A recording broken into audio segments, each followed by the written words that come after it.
On this episode of Epic Idaho, we're road tripping through Lewis and Clark country, trekking through Middle Earth, and hitting some wild whitewater waves on the Lochsaw River.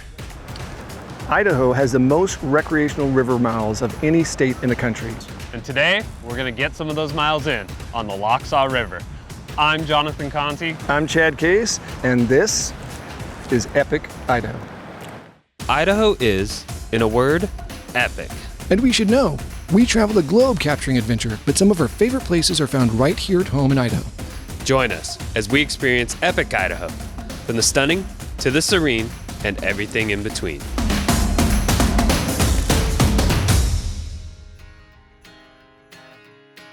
So we're in Tendoy right now, about 20 miles south of Salmon, where Sacagawea was born.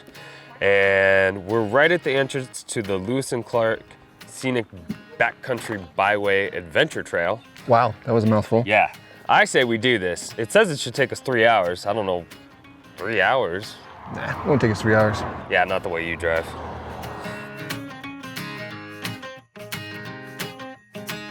So this is the first place where the U.S. flag was flown in Idaho. Yeah, the first one west of the Rockies.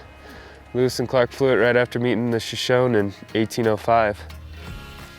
It's a very fitting, epic view. It is. These little hikes are nice. You don't always have to be in the car. I know. Opens up here on Limhi Pass. And this trail for me today is to my liking. A nice stroll. You know, if you want to get ambitious, the Continental Divide is over there. Yeah, I don't think I'm quite in shape for the Continental Divide, but maybe if I start training now. This is good training right here. The thing that's blown me away about this backcountry byway is the accessibility. I mean, right off the highway, you're onto this beautiful, well-maintained, one-lane dirt road that kind of winds through the forest. You come up to this absolutely stunning view from Limhi Pass, and you really could do it in almost any car. There's lots of things you can do up here. There's lots of little hikes you can take, bring a picnic, go to the hot springs, or just frolic in the meadow of wildflowers.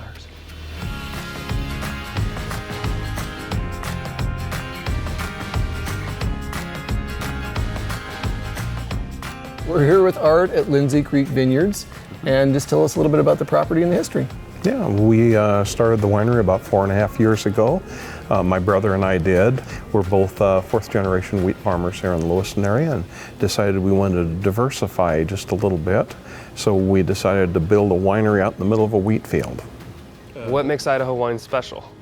Because we were the first wine growing region in the Northwest here in the Lewiston area, and only a few years behind the vinifera grapes that were brought into the Russian River Valley that became Sonoma and Napa. Can you take me through what I should do here? Should I be swirling it around like I see him doing and sniff it and then drink it? You can if you want to. I usually just drink it.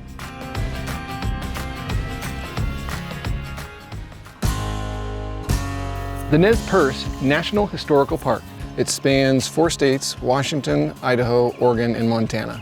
It's got a total of 38 sites in the entire park. 27 of those sites are right here in Idaho. I gotta get the kids one of these things, man. This is sweet. Probably the easiest thing to do in the Nez Perce National Historical Park is go to the museum. It's fun to go and look at all the displays. They have this really cool, authentic old clothing, and they even have interactive displays for kids and for some adults too. And then just about a quarter mile down the road behind the center is the old town site of Spalding. This is a pretty cool general store, Watson's General Merchandise. I just wish it was open. Okay, here's got a lot of information on the Watsons, and apparently that's them.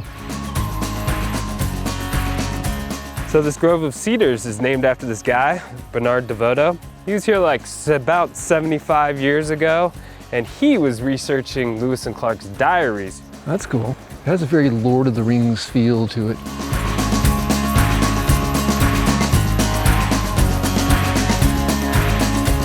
A massive root system to this dead trees, and they die by hollowing from the inside out, which can make for a really good sleeping quarters. Just chilling on my cedar couch here. So as you can see, there's a nice paved path down here. You've got your picnic bench right next to the beautiful Lochsaw River, and you can walk right down to the river's edge. The thing to remember about being down here is once you get in the shade, it's chilly. It's June, it's warm in the sun, but it's chilly in the shade, so bring a layer with you or a little light coat with you. These places are great just when you're out on a road trip and you can find these day spots, just these little gems. It's been awesome. And Highway 12, driving right along the Lochsa River, is just stunning. Yeah. So after a long day of road tripping, we finally made it to Riverdance Lodge along the Clearwater River. Tomorrow we're gonna be hitting the Lochsa. This is a beautiful spot though. This might be the entire vacation if you just wanted to do this.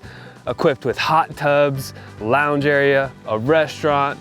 You don't have to rough it out here. I think a lot of people tend to think of Idaho outdoors as roughing it, but you can get out into adventure with all the amenities of home if you really wanted to. Today we're running the Lochsa River. This is the most gear I've ever worn to run a river. And the reason we're doing that is because we're gonna get wet. The waves are punchy, we're gonna see some big water. Here it is, Dad. Yeah, so the Lochsa is pretty unique in that it is high gradient and high volume. We have good big open lines here where you can crash through those giant waves, and we have 40-some rapids in a 30-mile stretch. Okay, and from the back of the boat, was it clear to you that I am the better paddler? Much superior than Chad, right? Yeah, clearly. As I said earlier, Idaho has the most recreational river miles of any state in the country, so there's something for everyone. You can take your kids, your grandparents. There's all levels of water on these rivers, which makes it a great place to come. Cheers, dude. Cheers. That was an epic day on the Lochsa River. Some of the biggest whitewater I've ever done. And for the rest of you folks, that's just one of many things you can do in North Central Idaho. Yeah, and if you want to plan your own epic Idaho adventure, go to visitidaho.org or click on one of the links below. Subscribe to the channel, and thanks for watching. We'll see you next time. So where to next?